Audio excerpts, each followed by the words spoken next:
আসসালামু আলাইকুম প্রিয় দর্শক, অন্য মঞ্চের আলাপচারিতায় আপনাদের সকলকে আমন্ত্রণ জানাচ্ছি। দেখেন, এই যে দেখেন, শিরোনামটা পড়ি। খুলনায় এনসিপি নেতাকে প্রকাশ্যে গুলি, অবস্থা আশঙ্কাজনক। কেন এই ঘটনা? খুলনায় যে এই ঘটনা ঘটেছে তাতে দেখা যাচ্ছে যে জাতীয় নাগরিক পার্টি এনসিপির খুলনা বিভাগীয় প্রধান এবং শ্রমিক শক্তির কেন্দ্রীয় সংগঠক মোতালেব শিকদারের মাথায় গুলির ঘটনা ঘটেছে। আশঙ্কাজনক অবস্থায় তাকে খুলনা মেডিকেলে নেওয়া হয়েছে। সোমবার দুপুর 12:15টার দিকে সোনাডাঙ্গা এলাকায় প্রকাশ্যে এই ঘটনা ঘটে। সামাজিক যোগাযোগ মাধ্যম ফেসবুকে দেওয়া এক পোস্টে তথ্য জানিয়েছেন এনসিপির যুগ্ম মুখ্য সংগঠক ডাক্তার মাহমুদা মিতু। পোস্টে তিনি লেখেন, এনসিপির খুলনা বিভাগীয় প্রধান এবং এনসিপির শ্রমিক শক্তির কেন্দ্রীয় সংগঠক মোতালেব শিকদারকে একটু আগে গুলি করা হয়েছে। আশঙ্কাজনক অবস্থায় খুলনা মেডিকেলে নেওয়া হয়েছে। এই যে দেখেন পোস্ট এবং পরিস্থিতিটা দেখেন। এখন প্রশ্ন হলো যে এটা কি মানে বিচ্ছিন্ন ঘটনা? এটা কেউ বলবেন বিচ্ছিন্ন ঘটনা? না, খুলনায় ধারাবাহিকভাবে হচ্ছে, চট্টগ্রামে ধারাবাহিকভাবে হচ্ছে, অন্যান্য দেশেও কিন্তু ধারাবাহিকভাবে ঘটছে কেন? ঘটছে হচ্ছে কেন্দ্রের যে আইন শৃঙ্খলা ব্যবস্থা এটা ভেঙে পড়ছে। এটাকে কেউ তোয়াক্কা করছে না। পুলিশ নেই, প্রশাসন নেই, কিচ্ছু নেই, তাৎক্ষণিক কোনো ব্যবস্থা নেই। আমি বারবার বলেছি দর্শক, প্রায় প্রতিদিনই বলতে হচ্ছে, আপনি যতক্ষণ না পর্যন্ত তাৎক্ষণিক অ্যাকশনে না যাবেন ততক্ষণ পর্যন্ত আপনি এদেরকে নিবৃত্ত করতে পারবেন না। অলরেডি আউট অফ মানে আপনার হাতছাড়া হয়ে গেছে, আউট অফ অর্ডার। এইটা নিয়ন্ত্রণে আনতে গেলে আপনাকে এখন শক্তি দেখাতে হবে, শক্তি দেখাতে হবে। সেই শক্তি খালি হাতের শক্তি না, সেই শক্তি গলার শক্তি না, সেই শক্তি আইওয়াশ করে কিচ্ছু হবে না। একটা দানবীয় শক্তির মধ্যে আমরা ঢুকে পড়ছি আস্তে আস্তে। দানবীয় শক্তি আমাদেরকে গ্রাস করছে। এটা বিশ্বাস করবেন না, আরো কতজন যে যাবে। এখন তো ওসমান হাদি গেছে, আস্তে আস্তে আরো উপরে উঠবে। এই অবস্থা চলতে থাকলে আপনাদেরকে বললাম আরো উপরে উঠবে। কত উপরে উঠবে আমি জানি না। মনে করছেন যে আমি হুমকি দিচ্ছি? না, আমি মানে সন্তুষ্ট একটা পরিস্থিতি তৈরি করছি না, আমি সতর্ক করছি। কারণ আমি এটা আরো আগে, বেশ কিছুদিন আগে থেকে কিন্তু বলে আসছি, কিন্তু এটা কিন্তু কেউ তো আক্কা করছেন না। এইটা হইতে হইতে আজকে একটা দানবীয় আকার ধারণ করছে, নিয়ন্ত্রণের বাইরে চলে গেছে। আজকে খুলনায় হচ্ছে, কালকে চট্টগ্রামে হচ্ছে, কুষ্টিয়ায় হচ্ছে, এখানে ওখানে সমস্ত জায়গায় একটা ক্যান্সারের মতন ছড়ায় গেছে। ডক্টর ইউনূসের নির্দেশে এই প্রথম আলো এবং ডেইলি স্টার ভাঙা হয়েছে। তো এইখানে এই ছোট্ট ভিডিও ক্লিপে আপনারা দেখলেন মাহফুজ আনাম প্রশ্ন করেছেন যে তাদের কি অপরাধ ছিল যে অপরাধের কারণে প্রথম আলো এবং ডেইলি স্টার ভাঙা হয়েছে। এবং এই প্রশ্নটি অনেকেই আমাকে করেছেন পরশুদিনের আমার ওই পর্বটা দেখার পরে। কারণ সবাই জানেন যে শেখ হাসিনার সরকারের সাথে প্রথম আলো ডেইলি স্টারের সম্পর্ক কি ছিল, এবং তারা একদম ডে ওয়ান থেকে শেখ হাসিনার সরকারের বিরোধিতা করে এসেছেন। এবং এই শেখ হাসিনার সরকারকে সরিয়ে দেবার ব্যাপারে, এমনকি গত বছরের জুলাই আগস্টের যে জঙ্গি অভ্যুত্থান, এই সব কিছুর পেছনে কিন্তু প্রথম আলো এবং ডেইলি স্টারের মদত ছিল। তারাই এই ইনুস রেজিমকে ক্ষমতায় বসানোর জন্য নেপথ্যে কাজ করেছে। তারাই ইনুসকে মহৎ হিসেবে দেশবাসীর কাছে উপস্থাপন করেছে যে একদম নৈতিকতার প্রতি বাংলাদেশে বোধহয় এরকম একজন নেতার দরকার। মানে যত ভাবে, এমনকি ডক্টর ইউনূস যখন কয়েক মাস আগে পদত্যাগের একটা নাটক করেছিলেন, তখন এই মাহফুজ আনামি বিশাল কলাম লিখেছিলেন যে ডক্টর ইউনূস আপনি পদত্যাগ করবেন না। তো কি এমন ঘটনা ঘটলো যে এই ডিসেম্বর মাসে একেবারে উল্টে গেল? এবং যে প্রশ্নটি আমারও ছিল আসলে, যে ডক্টর ইউনূসকে এমন ভাবে প্রমোট করলো, সেই ডক্টর ইউনূস কি করে প্রথম আলো ডেইলি স্টার ভাঙেন? এই প্রশ্নের উত্তরটা খুঁজতে গেলেই কিন্তু অনেক ইন্টারেস্টিং বিষয় পাওয়া যাবে। এবং এই যে ওসমান গনি, যাকে আপনারা উসমান হাদি বলে চেনেন, তার নাম আসলে উসমান গনি, এই উসমান গনিকে যে হত্যা করা হয়েছে এটা একটা সুপরিকল্পিত হত্যাকাণ্ড। এবং এই একটা হত্যাকাণ্ডের মধ্য দিয়ে অনেকগুলো পাখি মারা হয়েছে। প্রথমেই আঘাত করা হয়েছিল বিএনপির সিনিয়র নেতা মির্জা আব্বাসকে। বিএনপি সম্পর্কে অনেক আজে বাজে কথা বলা হয়েছে। তারপরে চেষ্টা করা হয়েছে যে এটা আওয়ামী লীগের কেউ করেছে, কিন্তু আওয়ামী লীগের কেউ এই খুনটি করেছে এটা মনে হয় পাবলিকলি খুব একটা খাওয়াতে পারে নাই। এখন তারা ফয়সাল নামে একজনকে খুনি বলতেছে, এবং সেই ফয়সাল কোনো এক সময় ছাত্রলীগ করতো এটা দাবি করছে। কিন্তু সম্প্রতি যা আমরা দেখতে পাচ্ছি তাতে এই ফয়সাল অ্যারেস্ট হয়েছিল, ফয়সাল গত বছর জুলাই আগস্ট থেকে চাঁদাবাজি করছে, এমনকি সে ওসমান গনির সাথে তার প্রচারণায় অংশ নিয়েছিল। সুতরাং এই ফয়সাল তো যদি ছাত্রলীগ করেও থাকে তাহলে সে এই আজকের হাসনাত, সার্জিস বা সাদিক কায়ুম যে ডাকসু বিপি, এরা তো সবাই সময় ছাত্রলীগের কাবারে ছিল, হয়তো সেরকম কিছু ছিল। তো সেইটা এখন তাকে ধরতে পারেনি। একদিকে বিজিবি বলছে বর্ডার স্টিল টাইট, আবার আরেকদিকে একটা ন্যারেটিভ দাঁড় করানো হচ্ছে যে ভারতে পালায় গেছে। তো এরকম নানান ভাবে চেষ্টা করা হচ্ছে, কিন্তু ওসমান গনি তো মোটামুটি বাঁচবে না, সে ক্লিনিক্যালি ডেড বা ব্রেন ডেড যাই বলেন তাকে, সেই অবস্থায় সিঙ্গাপুরে পাঠানো হয়েছে এবং সিঙ্গাপুরে তাকে ভর্তি করার চেষ্টা করা হয়েছিল মাউন্ট এলিজাবেথ হসপিটাল, এবং সেখান থেকে দুজন নিউরোসার্জন দেখে বলছে যে ইজ ব্রেন ডেড, আমরা সরি, একে এখানে ভর্তি করা যাবে না। তখন সিঙ্গাপুর জেনারেল হাসপাতালে তাকে ভর্তি করা হয়েছে। তো সেই জায়গা থেকে মোটামুটি সবাই জানতো সিঙ্গাপুরে পাঠানো হয়েছে, কিছু টাইম বাই করা হয়েছে এবং তাকে একটা সুবিধাজনক সময়ে সিঙ্গাপুর থেকে মৃত ডিক্লেয়ার করে আবার ফিরিয়ে আনা হয়েছে। এর মধ্যে কিছু প্ল্যান করা হয়েছিল, যেমন ধরেন ওসমান গনি মারা গেছে, আপনারা দেখেছেন যে সাথে সাথে ঢাকায় একটা রিয়াকশন হচ্ছে, প্রতিক্রিয়া হচ্ছে, সন্ত্রাসী প্রতিক্রিয়া হচ্ছে, এবং সবার গায়ে হাদি লেখা টি শার্ট। এই হাদি লেখা টি শার্টটা 2 দিন আগেই কিন্তু বিতরণ করা হয়েছে। সুতরাং আপনারা বুঝতেই পারছেন। এবং হাদির লাশ আনাকে কেন্দ্র করে, হাদির মৃত্যু সংবাদকে কেন্দ্র করে অনেক রকমের ঘটনা ঘটেছে। তার মৃত্যুকে কেন্দ্র করে একেবারে মানে সারা দেশে, স্পেশালি ঢাকায় খুব টার্গেটেড অ্যাটাক করা হয়েছে। আবার সারা দেশ থেকে জামাত শিবিরের সহায়তায় প্রচুর লোক এনে একটা বিশাল জানাজা তারা করেছে। এই এই ঘটনায় একদম পরিকল্পিতভাবেই লোক পাঠানো হয়েছিল প্রথম আলো এবং ডেইলি স্টারকে পুড়িয়ে দেওয়ার জন্য, ধ্বংস করার জন্য, ভাঙার জন্য। এবং আমি শেষে একটা ক্লিপ দেখাবো। আমাদের আরেকজন সিনিয়র সাংবাদিক নুরুল কবির, তিনি এটি বলেছেন একটা টেলিভিশনের সাথে টক শোতে, তিনি বলেছেন যে সেখানে যারা ছিল সবাই যে টুপি দাড়ি পরা ছিল তাও না, সেখানে অনেক লোকই ছিল যাদের আচরণ সন্দেহজনক ছিল। তো সেই জায়গায় কেন ডক্টর ইনুস এই তার বন্ধু মাহফুজ আনামের প্রতিষ্ঠান ভাঙচুর করালেন, পুড়িয়ে দিলেন? এটার কারণ হলো সম্প্রতি ডক্টর ইনুসের বিভিন্ন ব্যর্থতা নিয়ে প্রথম আলো এবং ডেইলি স্টার হাউসে আলোচনা চলছিল, এবং তারা মনে করছিল যে ইউনুস রেজিম বা ইউনুস অ্যাডমিনিস্ট্রেশন ঠিক মতো দেশ চালাতে পারছে না। এবং প্রথম আলোতে অনেক সুশীলের মিটিং হয়েছে এবং তারা মিটিং করে ঠিক করেছে যে ইউনুস শুড বি রিপ্লেস, বা দেশের এই অবস্থায় নতুন কোনো একটা আয়োজন করা উচিত, বা নতুন কোনো সরকার বা কোনো কেয়ারটেকার গভর্নমেন্ট, এইসব নিয়ে ডেইলি স্টার এবং প্রথম আলোতে নিয়মিত মিটিং হতো। একবার প্রথম আলোতে এরকম একটা মিটিং এ ডিজিএফআই এর একজন কর্মকর্তা ঢুকে তিনি সেই মিটিংটা বানচাল করে দেন। সো ইউনুসের কাছে নিয়মিত ইনফরমেশন আসতেছিল যে এই মিডিয়া হাউসে নিয়মিত ইনুসের বিরুদ্ধে বিভিন্ন রকমের ছলা পরামর্শ, ষড়যন্ত্র হয়। সুতরাং ডক্টর ইনুস যতই মুখে বলুন আপনারা আমার মন খুলে সমালোচনা করুন, কিন্তু ইনুস হলো সেই শাসক যে তার বিরুদ্ধে সামান্যতম সমালোচনাও সহ্য করেন, এবং তিনি প্রথম আলো এবং ডেইলি স্টারকে একদম গুড়িয়ে দিয়েছেন। গুড়িয়ে দিয়ে তিনি প্রমাণ করেছেন যে তার বিরুদ্ধে গেলে কি পরিণতি হতে পারে।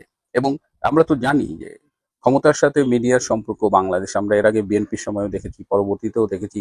ডক্টর ইনুসও মানে ক্ষমতার বাইরে থাকলে, এই যে বিএনপি যে মিডিয়ার পার্সনদের সাথে মিটিংটা করলেন, সেখানে মাহফুজ আনামই বলেছেন যে বিরোধী দলে থাকতে মিডিয়ার সাথে একরকমের সম্পর্ক, ক্ষমতায় গেলে তখন আর মিডিয়াকে সহ্য করে না। মিডিয়া যখন ক্রিটিক্যালি ক্রিটিসাইজ করে তখন সেটাও ক্ষমতাসীন দল নিতে পারে না। এবং ডক্টর ইউনুসের সাথে বিরোধটাও কিন্তু এখানেই। আমি শেষে আপনাদের জাস্ট একটু নুরুল কবির ভাইয়ের সেই যে টক শোটার কথা বলছিলাম, সেখানের শেষ অংশটা আমি আপনাদের শোনাতে চাই। আমরা যখন কথা বলি, আমি চেষ্টা করি যে আমি কোনো দলের প্রতি বায়াস না হয়ে তথ্যভিত্তিক কিছু ইনফরমেশন আপনাদের দিতে, কিন্তু তারপরে অনেকে মনে করেন যে আমি বোধহয় কোনো একটা দলের অনুসারী বা ওই দলের পক্ষে কথা বলছি। হ্যাঁ, তো আমার সূত্র আমাকে মোটামুটি নিশ্চিত করেছে, আমিও বিশ্বাস করি যে ডক্টর ইনুস তার নির্দেশে প্রথম আলো ডেইলি স্টার ভাঙা হয়েছে, এবং প্রথম আলো ডেইলি স্টার ভাঙার প্রধান কারণ হলো যে এই হাউসে ডক্টর ইনুসের বিভিন্ন ব্যর্থতা নিয়ে আলোচনা হতো এবং ডক্টর ইনুসের বিকল্প নিয়েও কথাবার্তা হয়েছে। আজ এ পর্যন্তই। ভালো থাকবেন, সুস্থ থাকবেন, তার চেয়েও জরুরি হলো নিরাপদে থাকবেন। সবাইকে অনেক ধন্যবাদ। তো মাহফুজ ভাই যে এই যে ছোট্ট ক্লিপে, সে নিয়ে তিনি প্রথমেই বলেছেন যে 53 বছর ইতিহাসে আর কোনো মিডিয়া হাউস পড়েনি। এই ইনফরমেশনটা আমার কাছে মনে হয় সত্যি না, কারণ গত বছর আমরা দেখেছি বিটিভি পুড়েছে, 71 টিভি পুড়েছে, এটিএন টিভি পুড়েছে, নাইমুল ইসলাম খানের আমাদের নতুন সময় ভবন ভেঙে দেওয়া হয়েছে। তো সেগুলো কি মিডিয়া হাউস না? সে ব্যাপারে তো আপনি কথা বলেন। যখন 32 ভেঙেছে আপনি বলেছেন ছাত্র জনতা ভেঙেছে, আর যখন আপনার ঘরে আগুন লেগেছে তখন আপনার চোখ মুখের দিকে তাকানো যায় না। এখন আপনি চেষ্টা করছেন যে তারেক রহমানকে আঁকড়ে ধরে যদি উদ্ধার পাওয়া যায়। গতকাল রাতে আমি হিন্দুদের একটা নিয়ে একটা ভিডিও করেছিলাম,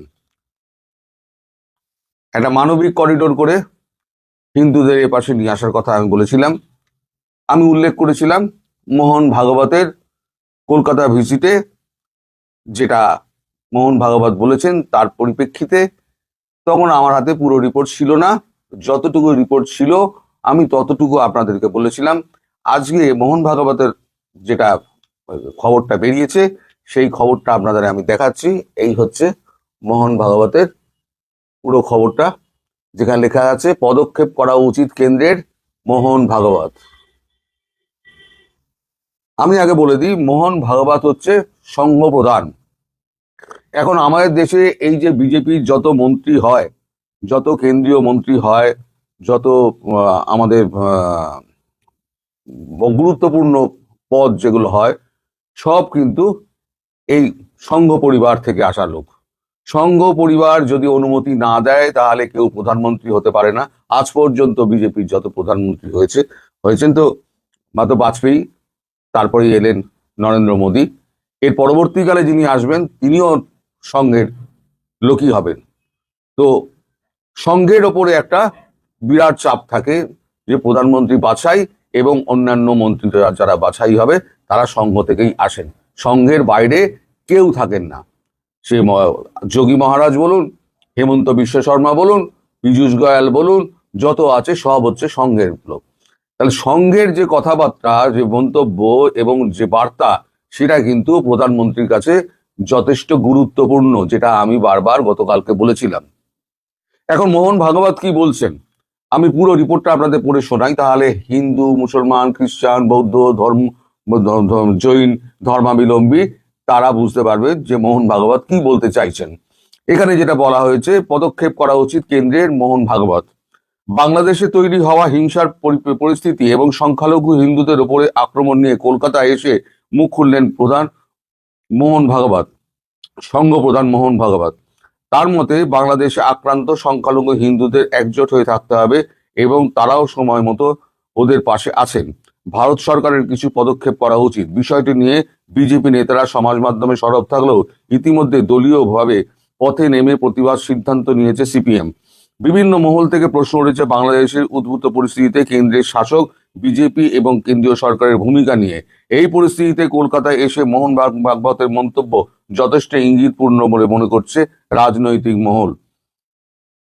রাজনৈতিক শিবিরের একাংশ সে একই কথা বলছে। সায়েন্স সিটি প্রেক্ষাগৃহে রবিবার শতায়ু সংঘ শীর্ষক কর্মসূচিতে যোগ দিয়ে বিশিষ্টজনদের সঙ্গে প্রশ্নোত্তর পর্বে অংশগ্রহণ করেছিলেন মোহন ভাগবত।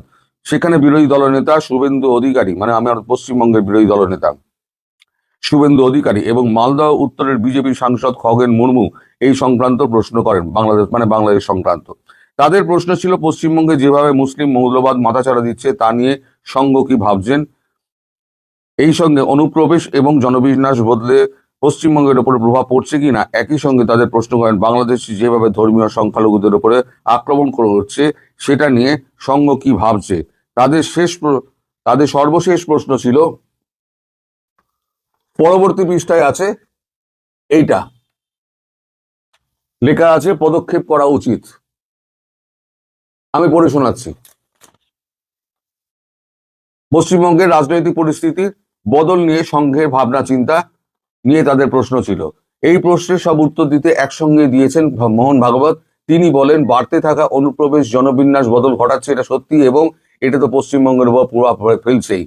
এরপরে ইঙ্গিতপূর্ণ মন্তব্য, এই পরিস্থিতি বদলের জন্য আপনারা যা ভাবছেন সংঘ তাই ভাবছে। পরবর্তী প্রশ্নে ভাগবত বলেন, সীমান্ত কার জন্য কতটা উন্মুক্ত করা হবে সেটা প্রশাসনিক বিষয়ে। বাংলাদেশে যারা ধর্মীয় সংখ্যালঘু বলতে উনি বলছেন যে যারা হিন্দু, খ্রিস্টান, বৌদ্ধ, জৈন সব সংখ্যালঘু, অনেক সময় তারা প্রাণ বাঁচাতে এদেশে আশ্রয় নেন। আবার একই পথে ওই দেশে যারা ধর্মীয় সংখ্যাগুরু তারাও এদেশে ঢুকে পড়ছে। তাই কাকে কতটা সুযোগ দেওয়া উচিত সেটা গুরুত্বপূর্ণ।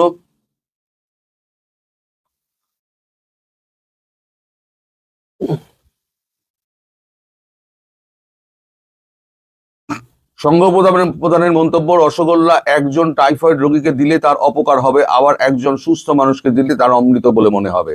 বাংলাদেশি সংখ্যালঘুদের আক্রান্ত হওয়া প্রসঙ্গে মোহন ভাগবত বলেছেন, আমরা পরিস্থিতির ওপর নজর রাখছি। এই পরিস্থিতি এখানকার হিন্দুদের একজোট হয়ে থাকতে হবে। গোটা বিশ্বের হিন্দুদের উচিত যতটা সম্ভব তাদের পাশে দাঁড়ানো। আমরাও সাধ্যমতো তাদের পাশে আছি।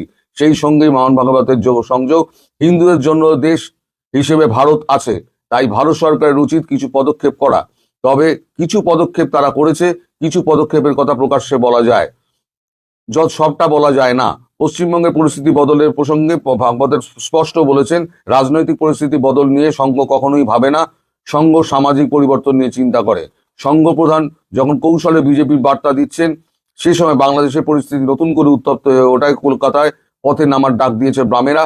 বাংলাদেশের ধর্মীয়, সামাজিক, রাজনৈতিক এবং সংখ্যালঘু এবং প্রগতিশীল মানুষের উপরে নৃশংস মৌলবাদী আক্রমণের প্রতিবাদে মঙ্গলবার এন্টালি থেকে মিছিল করে বাম দলগুলি যাবে বেগবাগানে বাংলাদেশ ডেপুটি হাই কমিশনের দিকে। পুলিশ মিছিল আটকে দিলে সেখানেই তারা বিক্ষোভ সভা করবে। বামফ্রন্টের শরিকদের পাশাপাশি অন্য বামপন্থী দলও এই প্রতিবাদ কর্মসূচিতে সামিল হতে চলেছে, অংশ কংগ্রেসও আছে।